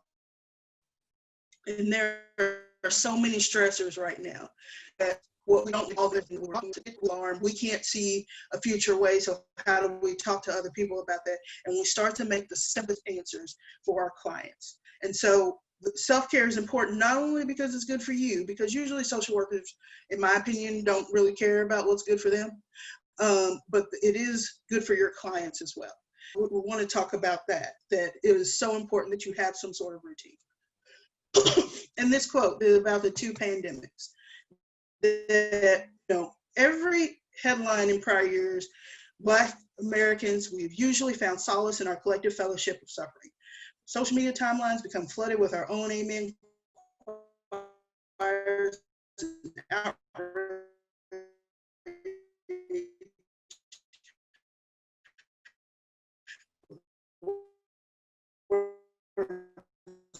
Comfort and inspiration. We remind ourselves of the prior suffering. I don't think that's true anymore, as far as it is a little less private, or I would hope so. But this kind of speaks to that two pandemics piece. And also, it is important for us all to take care of ourselves, but especially practitioners of color. This is a time where you really need to have a self-care plan. And also, you have to take time off if you need it. Some of us can't take time off, but finding ways to be okay. It has been difficult this year. I don't think, this isn't scientific or, research based. This has been a very, very difficult year. There have, besides the fact there's a global pandemic that is, infecting and killing African Americans at an accelerated rate because of pre-existing conditions, causing stress, disrupted the school year, disrupting the school system, disrupting university, disrupting a lot of the way that we practice, that we can't do the face-to-face that we want to do. All of those changes and disruption, the human brain in many ways is not something that, depending on your history, does really well with change. And so all of the things that we are experiencing right now, on top of trying to provide services, I cannot express to you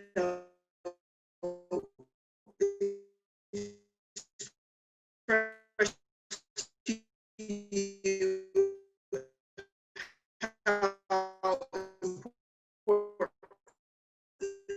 it is to take care of yourself in the best way and find ways to that are very time in someone's shop or something. People are like, yeah, but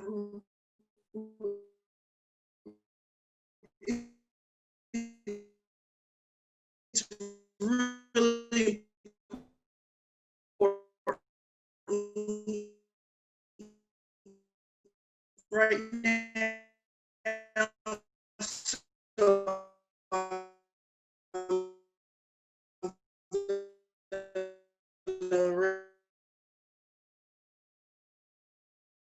talk,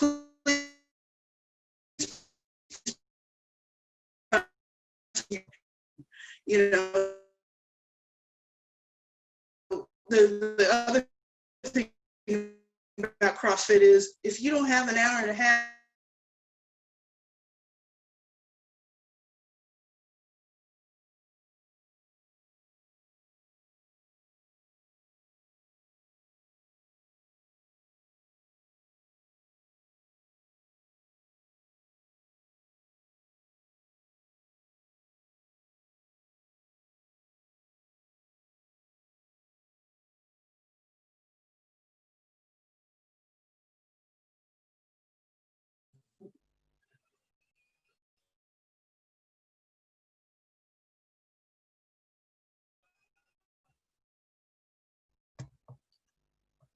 well, I can see my screen, but I'm not sure. Hey there. Hi, sorry. Okay, we're I think I having got a little kicked bit of off. internet I'm almost done, issue, so I hopefully. think. Of course.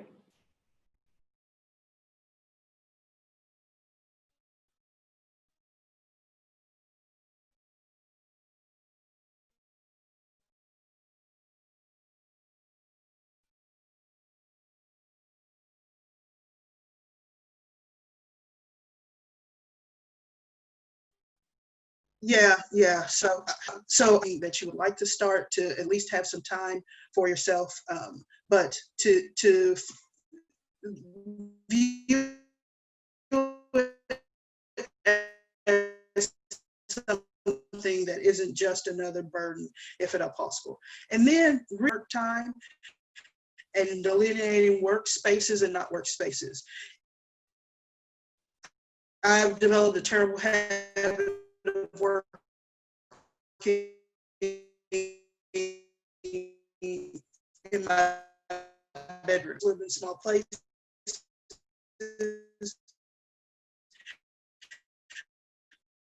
As much as you can really designate over here is work and over here is not work. But because we're at home, and those of us who know it, sometimes what people end up doing is working a little, working a little earlier. But all of that kind of goes into whether. All right. Well, I'm having problems advancing the slide, but I'll just kind of talk about it. And then one of the last things I want to talk about is the difference between self-care and self-soothing. When I drink a glass of wine, that is so soothing. That is not really self-care though. And really the biggest difference is between, are you comforting yourself or are you really replenishing? Are you feeling that well? Because a lot of us like a lot of different things.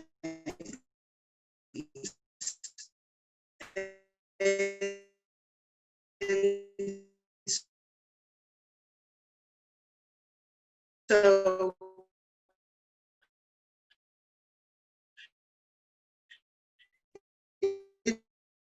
it's fine to have self-soothing activities, but you also need to make more secure. Thank you all.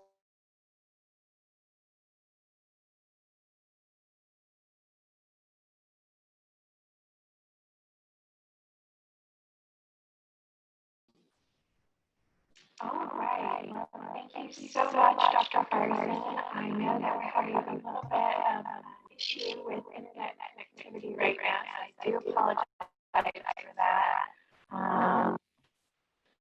But we would love to take some questions now.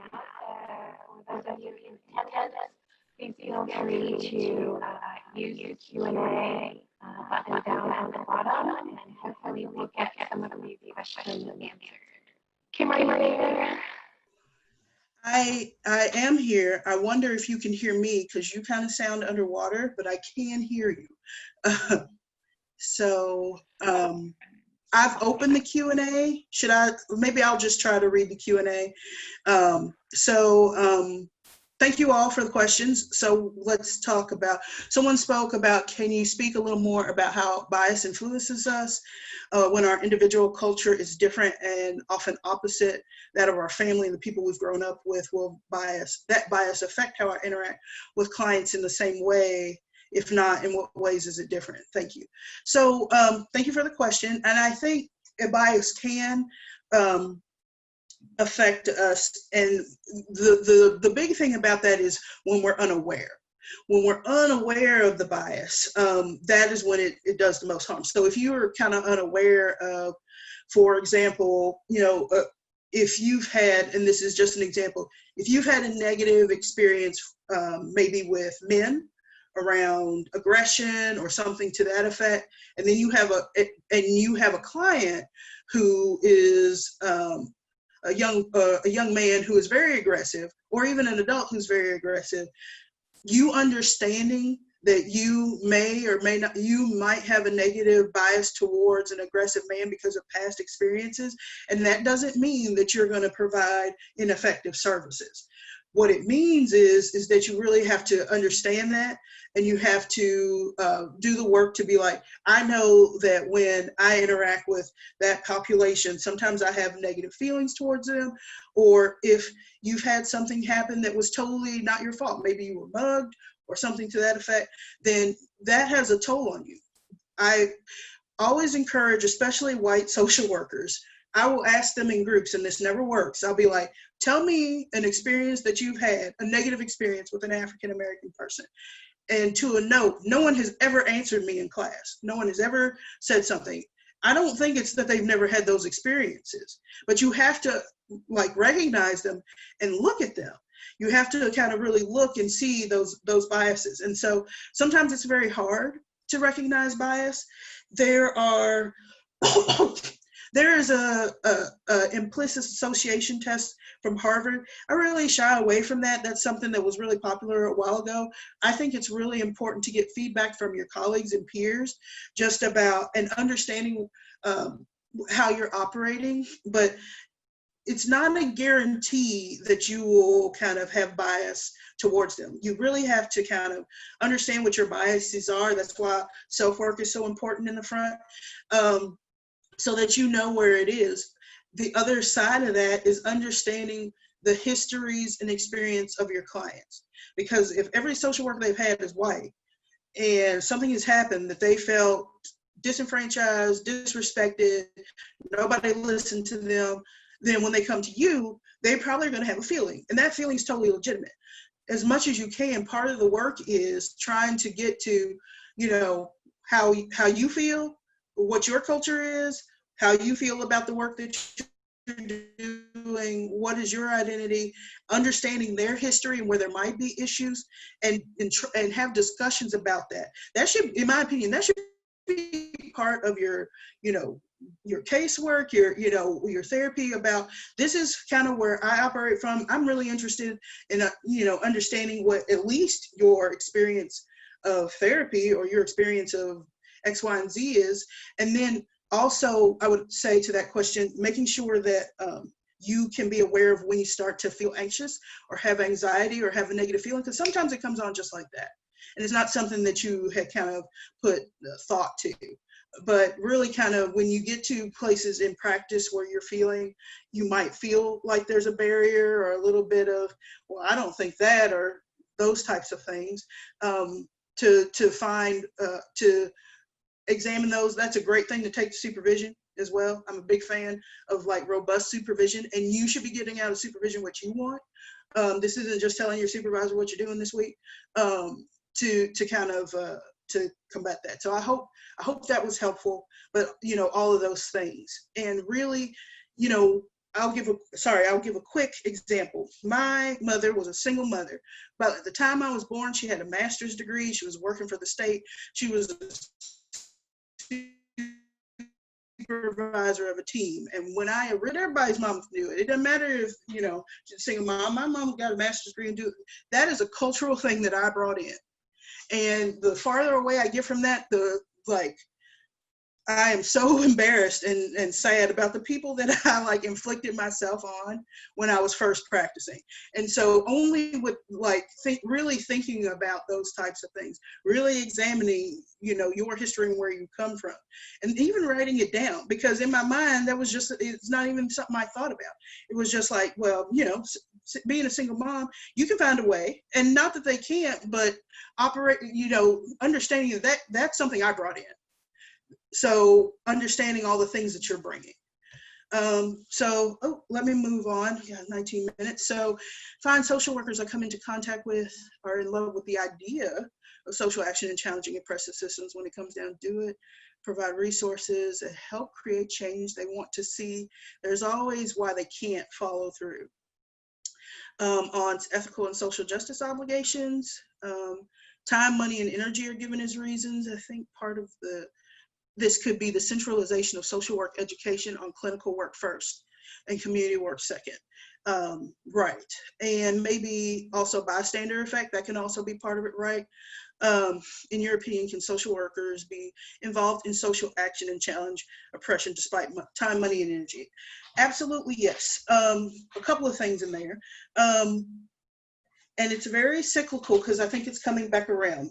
Back 1,000 years ago when I got my master's degree, the year before I got there, the school I went to, they had 2 practice tracks. You were either a macro or you were a micro, and you chose when you got accepted. And I think for a while that really fell out of favor.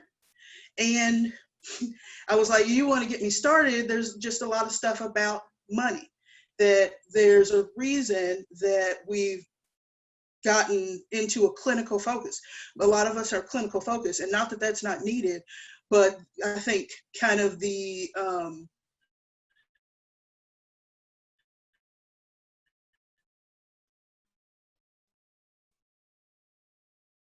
idea is that you can bill for clinical. You can't really bill for quote unquote social. It's kind of the first thing to go. It's kind of like, so sometimes our focus doesn't, 2 totally different things. One was casework and one was doing work about unions and those types of things. I think there's a path.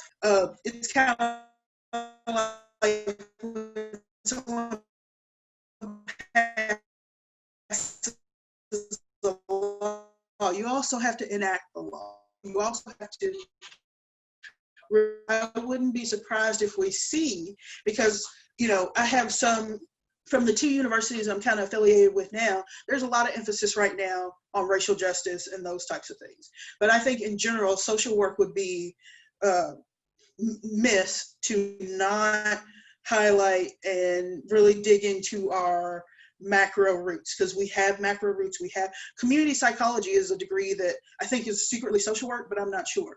But that social workers do that work. Social workers can be anywhere. And so, you know, I think the more it's supported from faculty and universities, the more jobs there are that people can find opportunities to do that. More practicums are offered, because I mean, really, that's most of the time how people get their feet wet. And more macro and opportunities for advocacy, to look at anti-racist stuff, to look at how to do advocacy, to look at those things, not just administration. Those are the types of things that I think people have interested in, and if the curriculum could support it, we would see more of those, because there are jobs out there. I work at a national federal TTA provider. I do training and technical assistance with people who get money from the federal government to do runaway and homeless youth work. At no point was that on my trajectory to do. I kind of fell into it. From that, I've gotten exposed to a lot of people doing policy work in Washington about runaway and homeless youth and all that type of stuff. Very few of them have a social work background. I think those are jobs we can do. I think we just need to talk about, like, how do we get there? What do we need? The skills we need? What does the graduate education look like? What do practicums look like? How can we get hooked up in doing that? And then, you know, hopefully the mandate matches the actions. So I think there is a path. I think we just need to create a groundswell, and people who are interested in pursuing those paths need to kind of, you know, advocate for them. Excuse me. Thanks, great presentation. Thank you very much. I really appreciate y'all staying. Leadership strategies to optimize, avoid diversity, and avoid racism and bias. Can you talk about some hiring practices specifically to do the same? Excuse me. Are you familiar with any resources around hiring practices that optimize diversity and avoid bias? Samantha, thank you for the question. I will look to talk to give some kind of very formal things, hopefully out in the thing. This is something that I don't know a whole lot of, but one thing I can speak to, I think, is the concept of fit. A lot of times when people, and sometimes it's not in the job description, but when after you interview people, there is always a question about, is this person a good quote unquote fit for our agency? And I think that concept is a really kind of structural way that we hire people who look like us, we hire people who think like us, and we hire people who will not rock the boat, basically, in my opinion. So as far as hiring and firing and promotions and stuff like that, I think at least on the hiring end, this to kind of maintain, and what we know, I apologize. If we operate from the sense that our structures are maintaining or exacerbating racism, and then we hire people that are going to maintain what we already think, that's, I think, where we can get into trouble. But if there are things that I can find, I will make sure I send those out. Taking questions about race to Black friends because it becomes a burden. Do you think that is the same with clients? I apologize, give me just a second. Well, one thing, and it says Carrie might want to answer too, so I'll say some stuff, and then maybe if Carrie wants to say some stuff. First and foremost, always understanding that there is a power differential between you and a client. So anything you ask should not be for the manifest reason should not be for the benefit of you. But I do think there are ways to get information on how to best serve people.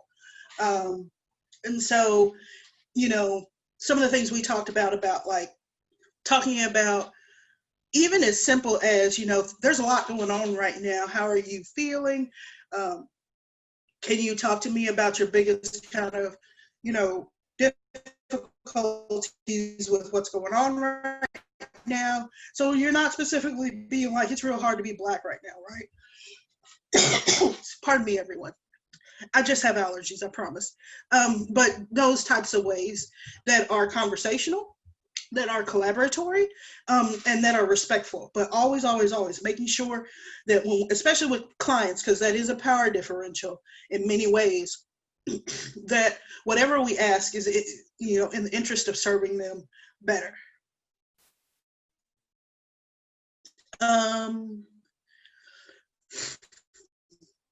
Why do you think marshaling their expertise in developing implementing efforts of organizations as an ABSW? Sonia, I hope I'm pronouncing that right. Thank you for the question. I think, obviously, these are the views of Kimberly Frierson. I think that interacting with any system has its costs. I also think, first of all, let's also remember the majority of social workers are white. So there's that small pool, and then majority of and then thinking about, I think, kind of some of the influences that we have on that, and that's that most people want to do clinical practice, or I think most social workers now, that's not a path that they want for themselves. And also that comes with a lot of, I think you really, and this is just my personal opinion, you kind of have to have some passion to want to do it, because this isn't like a half-cop thing. Like, it takes constant work and constant thinking about, and that's also tiresome. But I do think that one thing I will say is, one of the things that if you read about critical race theory and the history of it is one of the things that kind of kicked off that movement in law at law schools and universities is, excuse me, was the hiring and firing of certain faculty, and specifically faculty that were either kind of white radical faculty or Black faculty, with the idea that what universities wanted to do, especially after there was an influx of African Americans and Black students, is we don't want to make radicals out of them, we want to make leaders out of them. And so that's a very specific choice to, you know, create people who will work within systems. And not that you can't, and there's not to say, you know, it kind of gets into the master's house and the master's tool, but I don't think that's a path that a lot of people aspire to. You kind of have to fall into it. You know, I did not know, you know, when I started my doctoral program, or, you know, even when I was in my master's program, I did a lot of work around reproductive health and sexual education and relationship education with adolescents, and even stuff with non-custodial dads. And so you know, it's kind of that you can't be what you can't see. And only through like working and understanding, and I'll be honest, just from my perspective, and I have gone to predominantly white institutions, but there are Black social workers in those institutions. That NABSW was not even something that I was aware of till probably like 2 or 3 years ago. Like, that's how, you know, the framework works for those of us who just aren't in those. So a lot of kind of advocacy and creating community, and not that people haven't done that, but really also getting the support we need to do that, honestly. Is having countertransference different from having barriers to, have barriers to race and cultures? Hi, Dorsey. I think I understand. I think they probably run parallel. And one of the things that I had talked about Dr. Joy DeGruy and post-traumatic slave syndrome. One of the things she talks about is the concept of cognitive dissonance, especially among white people and people in dominant cultures, in the sense that there is a sense of cognitive dissonance, in the sense that if you see people being treated a certain way, at some point, you have to ask yourself why that is, and that history has influenced and told them it's because there's something wrong with those people are inferior. So you start to believe it. But then when you start to see that that's not true, it creates this cognitive dissonance. And also, I think you're seeing that a lot now with some people with videos on the internet. But I mean, I think they're parallel. I don't want to say they're one and the same. And I also not entirely sure I understood hopefully I'm understanding the question the way you wrote it. But you know, that's just kind of my short take on it. That's the other thing, just real quick, is that, you know, I am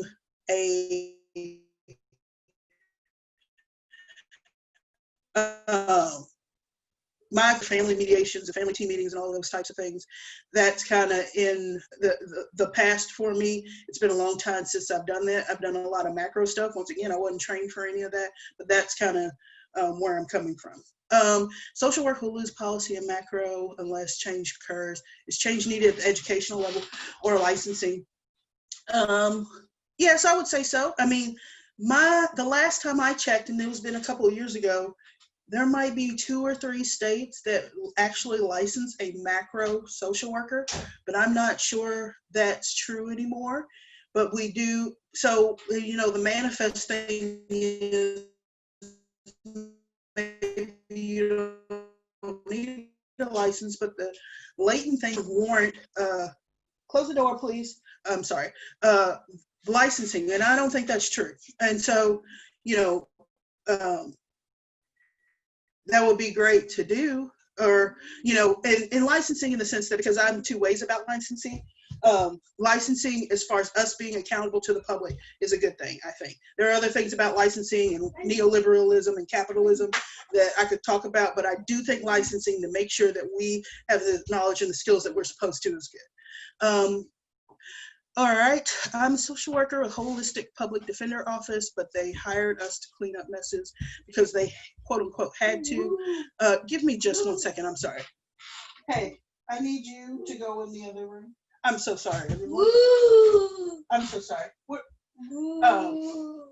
All right. I'm sorry. This is a bad scene. John. Thank you. I apologize, everyone. However, yes, mine is -5, and it's a little bit of a struggle. However, we are not valued as much as we should be when we bring up oppressive practices that the agency is perpetuating or complicit in. They invalidate us by saying that this is a law office first, and that always means for us we don't have time or energy to care about that. Yes, that, and when they don't realize it's hurting them and what goes on in the courtroom as well.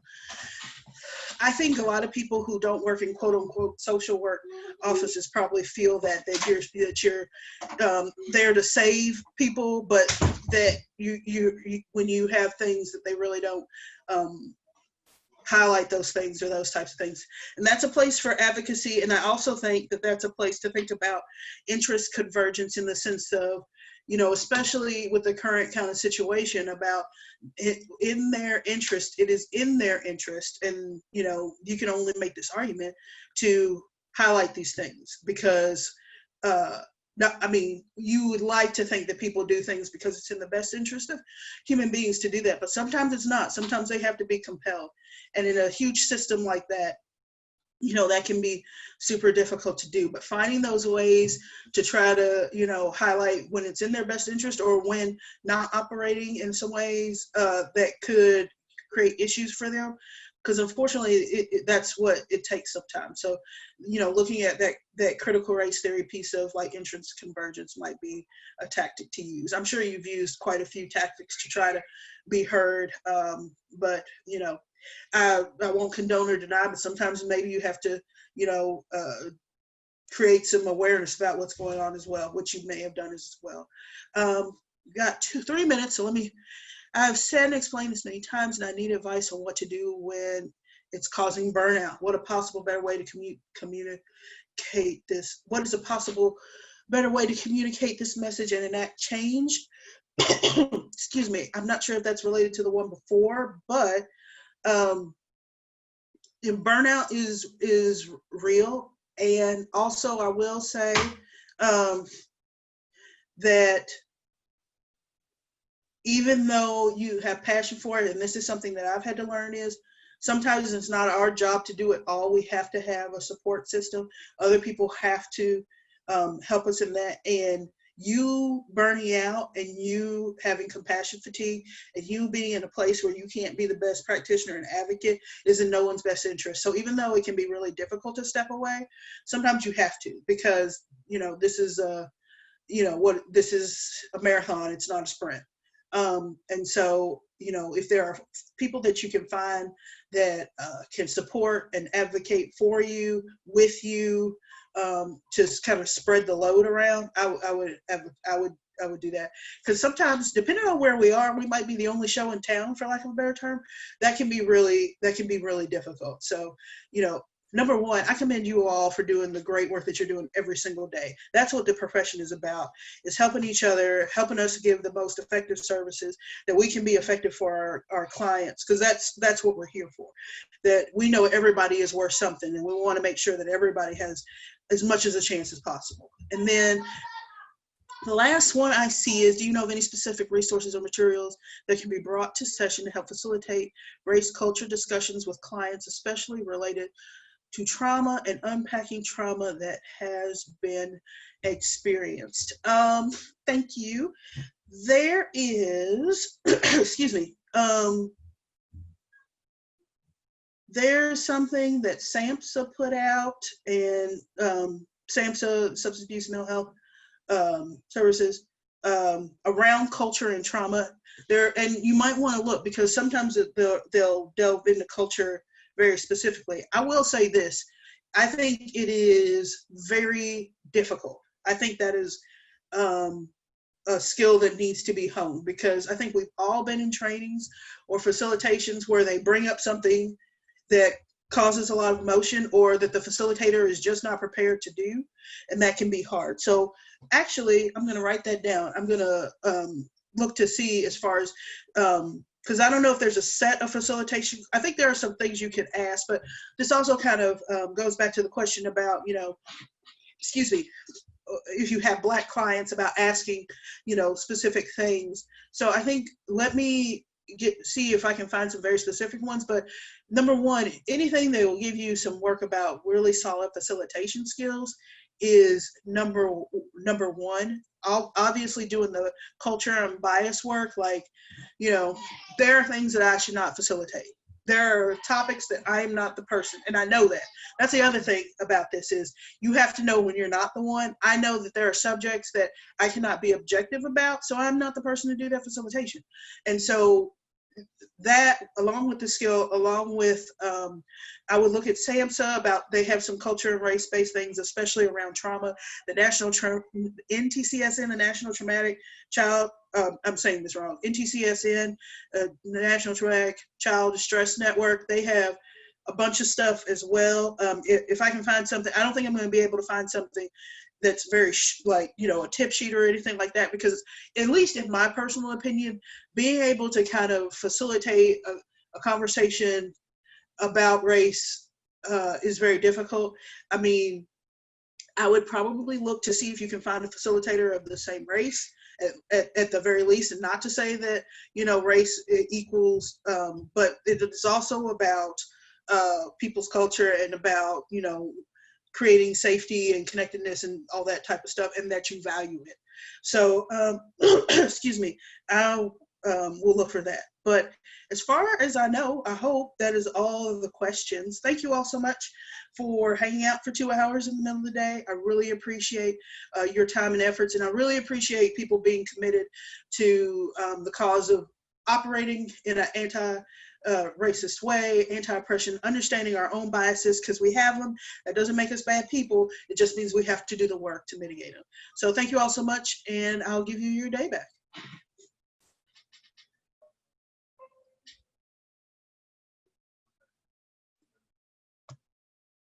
Oh, and very lastly, I'm sorry. Thanks, everybody. If you get the post evaluation, please do that. That would help me out. So I appreciate it.